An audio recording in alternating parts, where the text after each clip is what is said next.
Jabez was more honorable than his brethren, and his mother called him his name Jabez, saying, because I bear him with sorrow. And Jabez called on the God of Israel, saying, Oh, that thou wouldest bless me indeed, and enlarge my coast, and that thine hand might be with me, and that thou wouldest keep me from evil, that it may not grieve me. And God granted him that which he requested.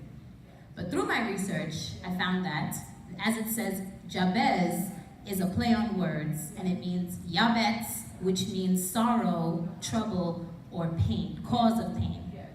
So his mom named him that because to her, he was a reminder of the pain she felt, I assume, during childbirth. So that's her perspective. Now, Jabez could have taken that on. He could have become a product of his environment, right? He could have had a son, and then the son could have taken that on, and we could have called it a generational curse, right? But he did not. What did he do? What does the verse say when he called on to God? He called on to God and asked him, Thine hand might be with me, and that thou wouldest keep me from evil, that it may not grieve me. And God granted him that which he requested. God granted him that which he requested. He changed his perspective on himself, and therefore God helped him to redefine himself. So he still walked, and the very first line is, Jabez was more honorable than his brothers. So although he's walking around with a name that means pain, he's defined as pain. That's his name. But he's now reaching outside of that definition, asking God to redefine him, which he does, and then he becomes more honorable than his brothers. Part 2 is we cannot be defined by others. Now here, we tend to think, and I know everybody right now is thinking, yeah, you can't let others define you because they'll tell you these horrible things about yourself. Sometimes even the good things. You can't be defined by others.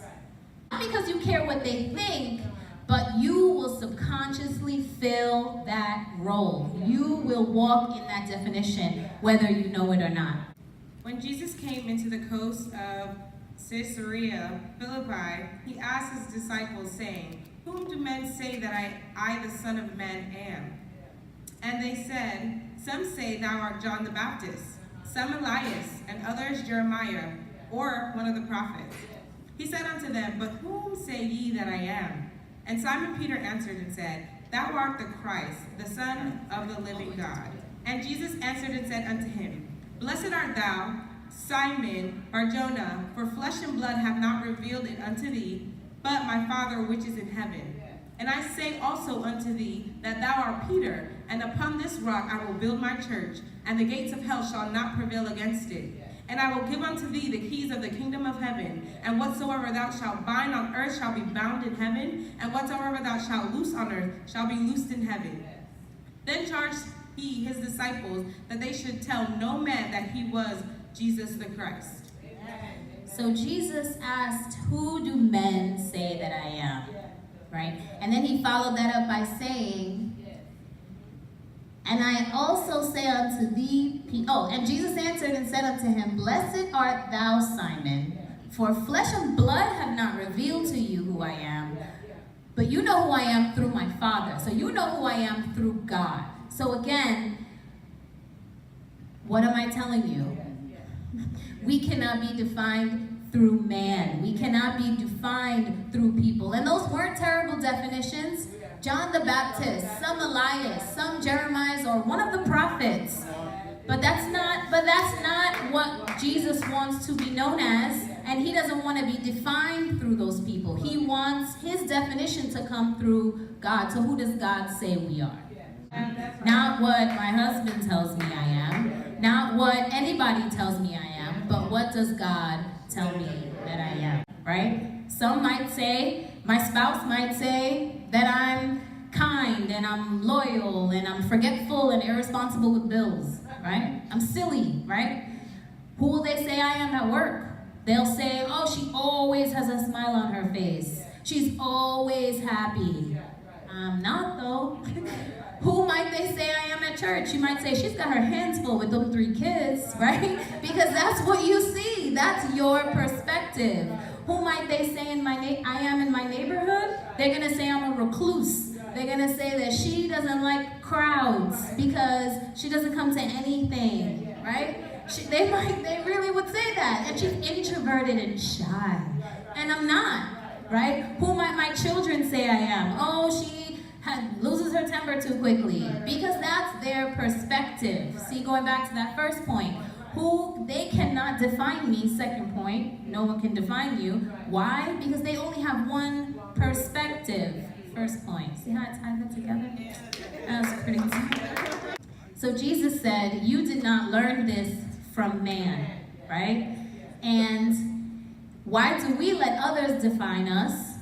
Other broken, jaded, and imperfect human beings who are still trying to figure out who they are, tell us who we are.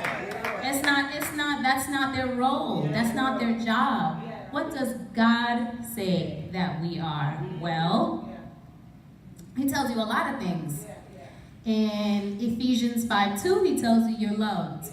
In 1 John 1:9, he says you're forgiven. In Psalms 23, he says you're pursued. In Luke 12, he says you're valuable. He says you're special. In Romans 12, he says you're chosen. In 1 Peter, he says you're wonderful. In Psalms 139, he says in Jeremiah you're protected. He says you're wanted in 2 Peter. He says you're beautiful in Romans. And he says that you are a temple in 1 Corinthians. Amen. So why am I asking people who I go through the day with, living on this same earth with, who I am? Why am I trying to figure that out when he already tells me over and over and over again? Who am I? God can only tell me who I am. God can only tell you who you are. And he tells you over and over again. This is just a sample. You have to define yourself. Amen. And we can not only define ourselves for ourselves, but we need to define ourselves for others, right? Because if we don't let them know who we are, they don't know how to interact with us, right? We let them know who we are by the way we act, by the way we expect to be treated, and when we define ourselves for others, we set boundaries, right? My husband travels for work, and even if when he's gonna land, he doesn't have a meeting until the next day, he's dressed like this. Why? I would get on in the airplane, probably in something a little bit more comfy than my pajamas, because I'm gonna sleep and I wanna sleep and I can't wait. Not him. He's gonna be dressed just like this. He's gonna wear pleated pants. He's gonna be dressed properly. Why? Because he doesn't want to have any incident with anyone who's gonna treat him less than who he is. And at an airport, with a name like Kareem, unfortunately, people are going to interact with him in a way he doesn't choose to be interacted with. So he defines himself for the people he interacts with before they ever get a chance to treat him the way that he thinks they might treat him with a name like Kareem in an airport. Right? We have to define ourselves. We have to define ourselves for others. Part 3. Last part, I promise. This is the most important part, right? And I'm going to circle back to what my cousin Khadija told me, which was probably one of the greatest things I've ever heard in my life, is you have to live who you believe you are. So first you have to figure out what's your perspective and change it. You have to define yourself and not be defined by others.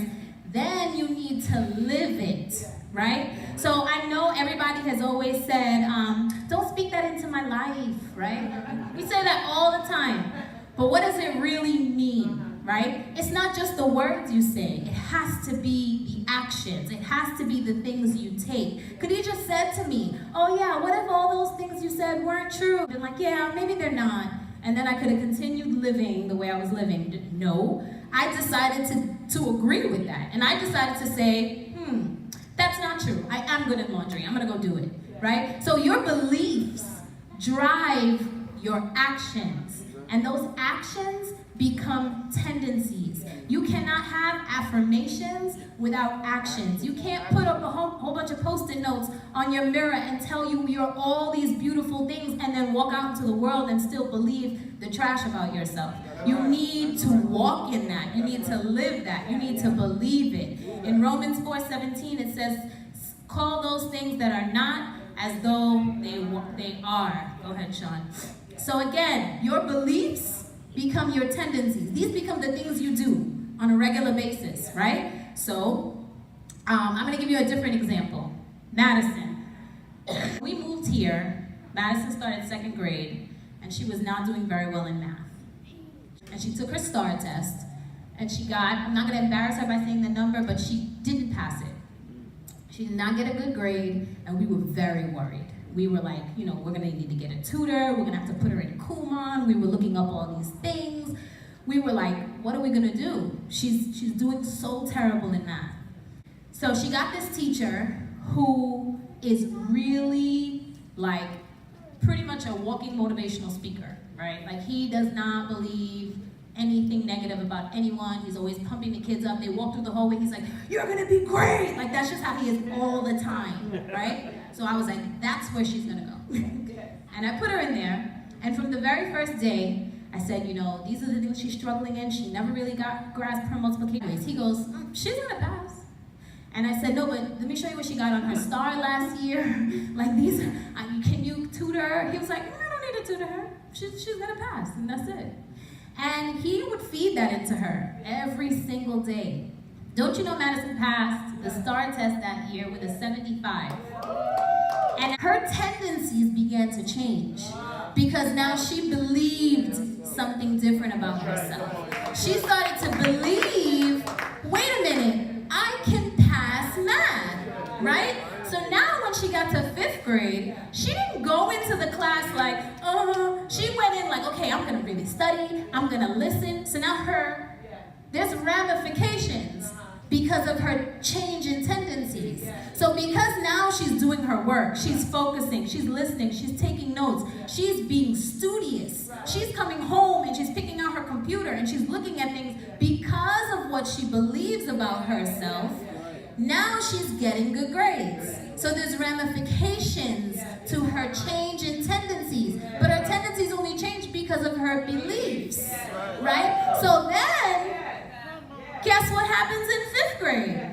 She not only passes the STAR again, she gets another, I think it was like a 78 in math, but now her reading score is going up because her confidence is skyrocketing. She was always a B student in reading. Well, guess what?